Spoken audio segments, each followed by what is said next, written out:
Hello everybody and welcome to your week 9 overview video. This should be a fairly quick video because week 9 it follows very much in the same vein as week 6, 7, 8 and creating different tools that you can use both for yourself as a teacher as well as use for the students if you're using it to help them with review, helping with the instruction part, or you're doing maybe a group project, or other students are doing something that's a self-assessment or alternative assessment or group or anything like that. Lots of different ways you can use these different tools. Week 9 you're using a book creator, and everything is in module 12. We'll take you there in just a second. After right here, you want to go to that site first. That's going to take you to the website. Got a couple of quick tutorials you definitely need to make sure you watch. Before we go much further, and we'll just jump over there, I want to talk just quickly about your rubric. Obviously, you can do the one-page reflection paper, how you could use this tool to benefit your students. Obviously, your word count and the resources. Those resources, for the most part, can be in the module for you. And then the 3 parts to the digital book creation.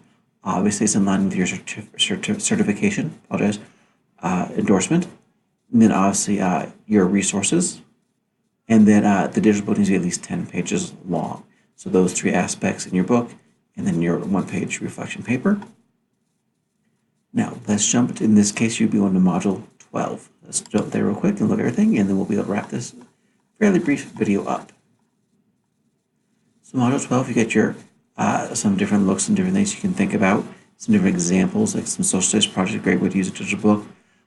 Give some, some examples and samples of different ways you think about how you could definitely use digital books.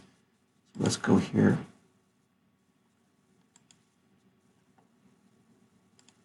So we do have this here to the symbol that you can definitely look at. Great resource that you can use to help you with the resource that you have to list in your work. So here you want to read this, and here are a lot of different resources and tutorials that you can look at to help you. So here's your report. There's a template you can use if you want to use that template for your one-page paper. And then here is the steps you want to follow in your ebook. The big thing here is, of course, the 10-page minimum. You do want to be careful. I do know that last semester, which has been the fall of 2019, there were some students who had issues with their ebooks loading correctly on their websites. I wasn't able to view them, and there were issues with their grades. So you definitely want to make sure that if you have any issues with loading your ebook or making sure it's correct, then contact me. You can always come to my office. We can work through together, make sure that I can see everything, and you'll be in good shape. And the biggest thing I want you to think about here is not just creating an ebook, because it's not a terribly complicated thing, but how can you use this tool or a tool like this? Maybe you don't like an ebook, but you like the idea of this type of stuff.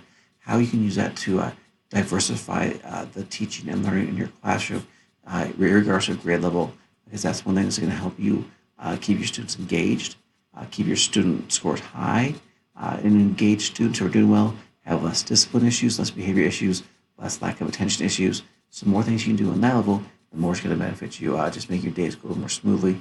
And when you break these type of things out, it gets the kids really excited. You're not just doing those pencil paper things anymore. All right, guys, thank you for your time. Keep me posted if you need any help at all, and I will see you online.